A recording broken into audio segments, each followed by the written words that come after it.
ও ভাই শোনো। আসছি। যে এলো সারাদিনের নামে পাশ দিয়ে গেলে তো শুধু সিগারেটের গন্ধ আসে না, বকবক করে। খাই তো শুধু সিমসা লাল চা, আর বলবে শুধু এটা আন ওটা আন। জানি না ওনার আদৌ কি ঘর বাড়ি আছে। হ্যাঁ ভাই রাখুন, আমি এক্ষুনি আসছি। ওই যে আবার শুরু হলো, সারাদিন কি যে লেখেন আর মুখে বিড়বিড় করে যান। দেখি তো উনি কি যে লেখেন।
দাদা এক কাপ লাল চা হবে?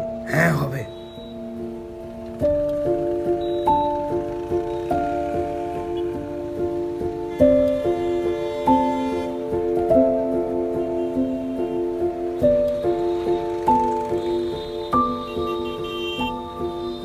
দাদা আপনার লাল চা।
হ্যাঁ মা বলো। কি রে, ফোন ধরছিস না যে? আসলে আমি ওই সময় লাইব্রেরিতে ছিলাম, তুমি তো জানো আমি ওই সময় সেখানেই থাকি।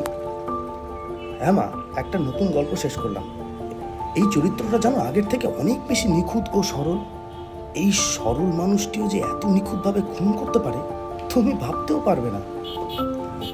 সরল মানুষেরাই বেশি কিন্তু ভয়ঙ্কর হয়। তারা তাদের বাসনাগুলোকে বশ করতে জানে। নিজে ক্ষয় হয় বেশি, এজন্য অপরের ক্ষতি করতে গেলেও 10 বার ভাবে। সৃষ্টিটা বাবা সৎ মানুষেরাই করতে পারে। হ্যাঁ মা জানি, এতগুলো গল্প লিখেছি, চরিত্রগুলোকে জন্ম দিয়েছি, মৃত্যু দিয়েছি, তবুও যেন ওরা আমায় কিছুই দিল না। তুই তো সবাইকে মেরে দিস, তারা বেঁচে থাকলে তো দেবে। এটা তো ক্রাইম মা, কাউকে না কাউকে তো মরতেই হবে, তুমি জানো সেটা। এত ঘনঘটা করে, এত উদযাপন করে মৃত্যু লিখতে তোর ভয় করে না? কিসের ভয় মা, তুমি আছো তো।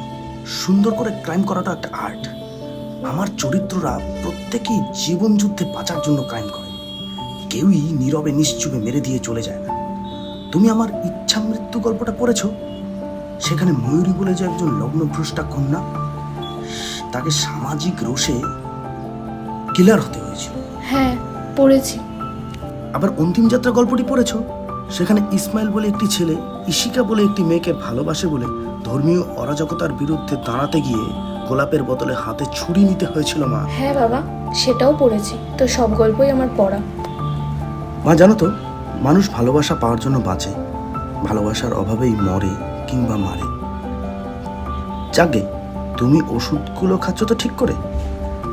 আজকের যে গল্পটা শেষ করলাম, সেই গল্পটা নতুন একটা প্রকাশনীতে নিয়ে যাচ্ছি। তার নাম কি জানো তো? অস্তিত্ব। হ্যাঁ বাবা, আমি একদম ঠিক আছি। তুই ভালো থাক, সৎভাবে চেষ্টা কর। একদিন দেখবি তোকে অনেক মানুষ চিনবে, জানবে। তোর নাম হবে, তোর ডাক হবে। মা, আচ্ছা অনেক বাজে, আমাকে বেরিয়ে যেতে হবে। তুমি ভালো থেকো। প্রণাম নিও মা। রাখছি মা।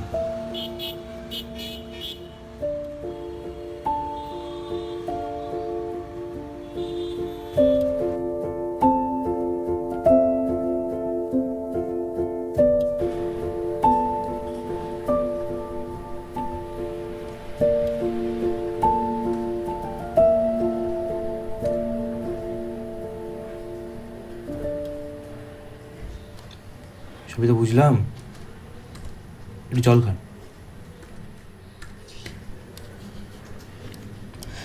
দেখুন মিস্টার অবনী, আপনার প্লটগুলো খুব ভালো একসময় চলেছে এবং বেশ কিছুদিন ধরে চলেছে, কিন্তু কী বলুন তো, ইদানিংকালে মানুষের মধ্যে না আপনার লেখাগুলোর খুনের প্রতি একটা কেমন সিম্পাথেটিক ভাব চলে আসছে, যেটা আমি চাই না। দেখুন, আমার খুনিরা কিন্তু কেউ সহজে খুন করে না। তারা এই দুনিয়ার ফ্যান্টাসির হাত থেকে বাঁচতে খুন করে। তাদের এই খুনের মধ্যে একটা ভাষা আছে, আর সেই ভাষায় না বিদ্রোহ আছে। আপনি আরেকবার লেখাগুলো প্লিজ পড়ে দেখুন। তবে মিস্টার অবনী, খুনিকে হতে হবে নৃশংস, খুনিকে দেখে মানুষ ভয় পাবে, সেটা আপনার লেখাগুলোর মধ্যে আমি পাচ্ছি না। দেখুন, আমার চরিত্ররা কেউ স্বার্থসিদ্ধির জন্য খুন করে না। কিছু চিৎকার, ভালোবাসা, কান্না, যেগুলো চার দেওয়ালের মধ্যে থাকে, সেগুলো থানা, পুলিশ, কোর্ট, কাচারি অবধি যায় না। তাদের ভালোবাসা, হাসি, কান্না সমস্তটা এই চার দেওয়ালের মধ্যে কোথাও একটা শেষ হয়ে যায়। সেগুলো আপনি কোনো দিন টের পর্যন্ত পাই না। আমি তাদের জন্য লিখি, তাদেরকে বাঁচিয়ে রাখি। না না, সে তো সেরকম তো আর আপনি মাথা গরম করবেন না। আমি তো সেরকম কিছু বলিনি। আমি বলেছি একটু যদি আপনি দেখেন, একটু যদি চেঞ্জ করা যায়। না, আমি কিছুতেই পারবো না। আমার সৃষ্টিটাকে আপনার কাছে কিছু সামান্য টাকার জন্য আমি এভাবে কমার্শিয়ালাইজ করতে পারবো না। আপনি বোঝার চেষ্টা করুন। থাক, আমার দরকার নেই। আমার লেখা আমায় দিয়ে দিন, আমি দেখছি। আমার এতটাও খারাপ দিন আসেনি যে আমাকে আপোষ করতে হবে। আসছি।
এই সন্ধে নামার আগে তোমায় দেখবো এভাবে কখনো ভাবতেই পারিনি।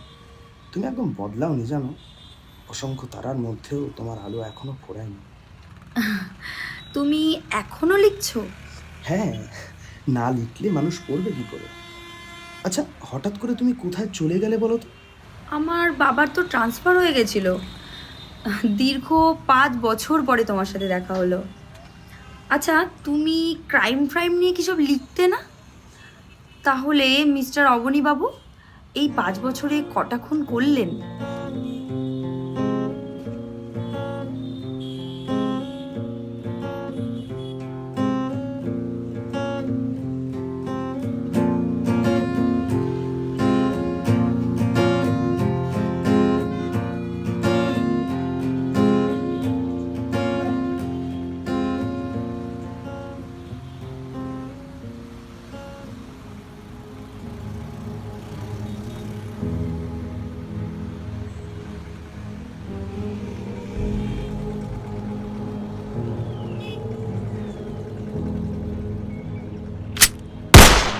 এই কি হলো, থেমে গেলে কেন?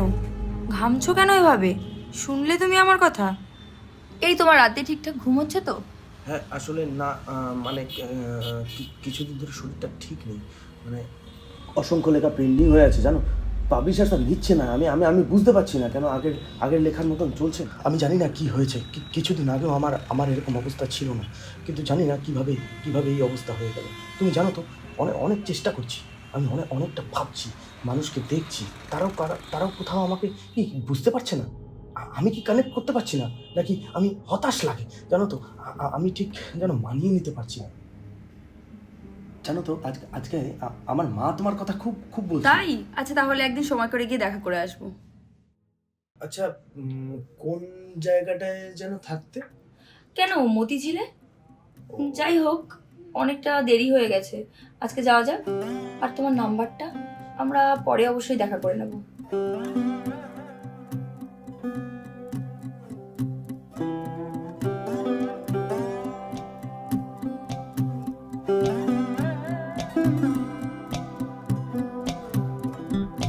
কতবার তোর বাড়ি গিয়ে ফিরে ফিরে এলাম, আমার মতে তোর মতন কেউ নেই।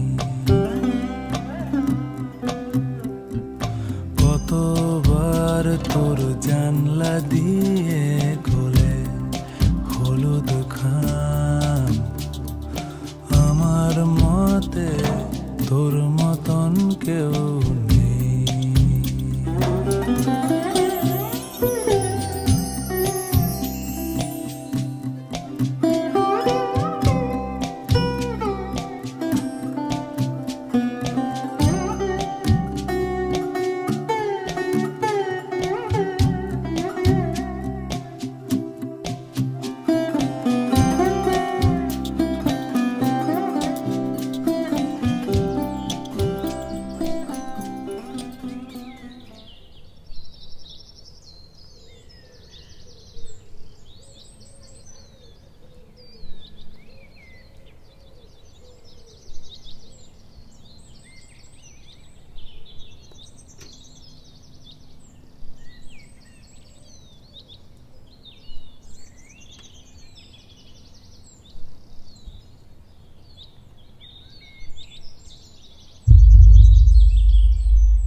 দাদা দাদা ব্যাগটা দিন, ব্যাগটা দিন।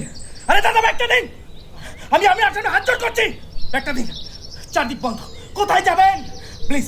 আমি আবার হাত জোড় করছি, ব্যাগটা দিন, দিন দিন, ব্যাগটা দিন।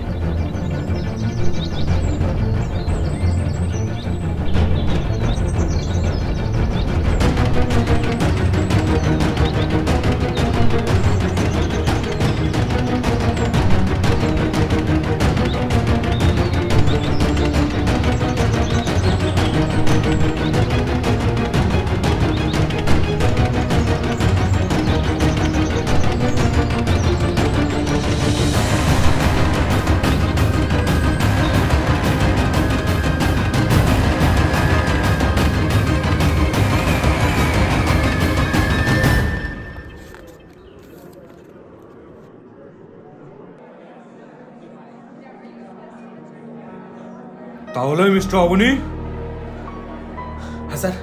আপনি একজন লেখক হয়ে এগুলো কাজ করে বেড়াচ্ছেন? হ্যাঁ হ্যাঁ, আসলে আমি জানি না আমি কি করেছি। আপনি জানেন না ডেড বডির পাশে যে প্যান কার্ডটা পাওয়া গেছে সে তো অন্যই কথা বলছে। আপনি একজন লেখক মানুষ হয়ে খুনটা করতে পারলেন? আমি জানি না, বিশ্বাস করুন আপনি স্যার, আমি জানেন না? কিচ্ছু জানি না। আপনি জানেন না? সত্যি জানি না আপনি স্যার। জানেন না? না, আমি কিচ্ছু জানি না। না, আমি জানি না, কিচ্ছু জানি না। এ আমায় কোথায় নিয়ে আসা হলো? এরকম অন্ধকার চতুর্দিকে কেন? আমি জানি না স্যার, বিশ্বাস করুন আমি কিচ্ছু জানি না। কোথায়, কেন জানি না, জানি না। আমার আমার আমার ব্যাগ কোথায়? আমার ব্যাগ কোথায়? সব জিনিস ঠিক জায়গায় আছে, আপনাকে তো চিন্তা করতে হবে। স্যার, ওনার ফোনে তিস্তা নামে একজন ফোন করেছে। ফোন? কিসের? তিস্তা?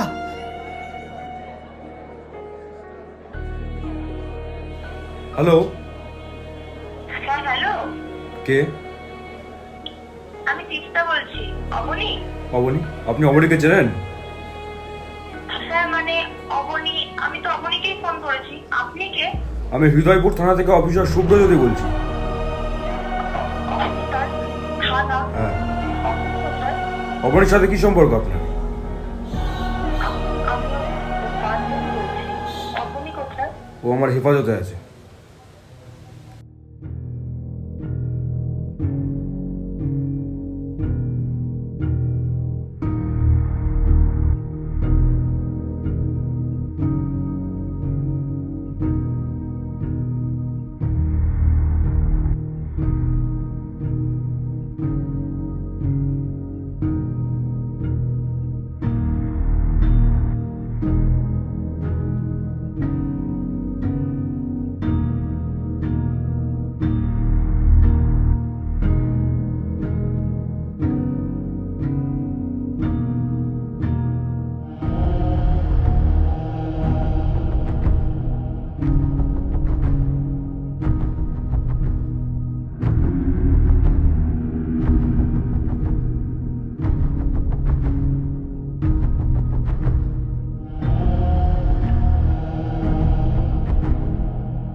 হ্যালো, ডক্টর অভি মুখার্জি? হ্যাঁ, আমি ডক্টর আবির মুখার্জি বলছি। আপনি? আমি হৃদয়পুর থানা থেকে অফিসার শুভ্রজ্যোতি বলছি। আচ্ছা, আপনি অবনী সেনকে চেনেন? অবনী? হ্যাঁ, আচ্ছা আচ্ছা, আপনি কি লেখক অবনী সেনের কথা বলছেন? হ্যাঁ। উনি তো আমার পেশেন্ট, দীর্ঘ 4 বছর ধরে আমার চেম্বারে আসছেন। ওনাকে আমরা একটা মার্ডার কেসের সাসপেক্টে অ্যারেস্ট করেছি। এবার ওনার ব্যাগ থেকে একটা প্রেসক্রিপশনের কিছু মেডিসিন পাওয়া গেছে। ও হ্যাঁ হ্যাঁ, আসলে উনি দীর্ঘদিন ধরে মানসিকভাবে অসুস্থ। উনি তো স্কিজোফ্রেনিয়ায় ভুগছেন, নানান কিছু হ্যালুসিনেট করেন। উনি কিন্তু খুব বড় ঘরের ছেলে। ওনার বাবা এই কিছু বছর আগে গান শটে মার্ডার হয়েছে, তারপর থেকেই ট্রমাটাইজড। তার ওপর ওনার মায়েরও এই 1 বছর আগে মৃত্যু হয়েছে, বুঝলেন?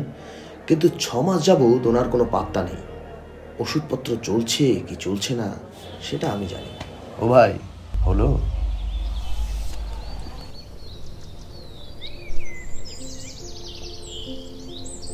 আপনি কি খুনটা করেছেন? না, আমি তো খুনটা করিনি। এটা জাস্ট আমার একটা লেখা পড়লেন আপনি, সৃষ্টি। আপনি তো ভয় পেয়ে যাচ্ছেন কেন? এত সংকীর্ণতা বোধ করছেন কেন? আপনার চোখে মুখে এত ঘাম কেন? মুছুন ঘামগুলো। জল খাবেন? খাবেন না? এটা আমার জাস্ট একটা ক্রিয়েশন। আপনি আসলে লেখাটা পড়ছিলেন বলে আমি আপনাকে ডিস্টার্ব করি। এই লেখাটা এবার আমার পুজো বার্ষিকীতে বেরোবে, ঠিক আছে? পড়বেন কেমন? নমস্কার।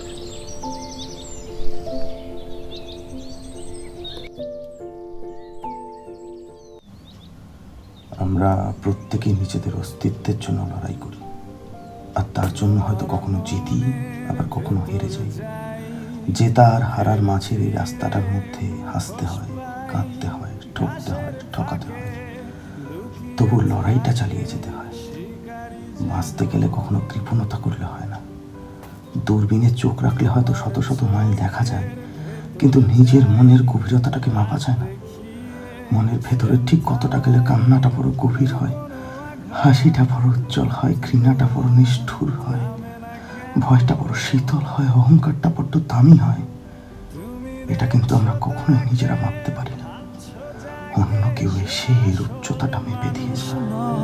সে বেঁচে আছে শহরের এক কোণে, সে মৃত মানুষের চিৎকার শুনে।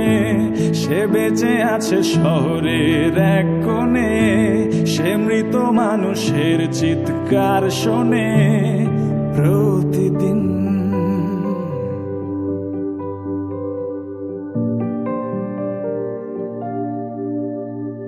তোমার ঘরের ভেতর যাই, চামড়া পোড়ার গন্ধ পাই, চারিদিকে তার অন্ধকার চেপে ধরে।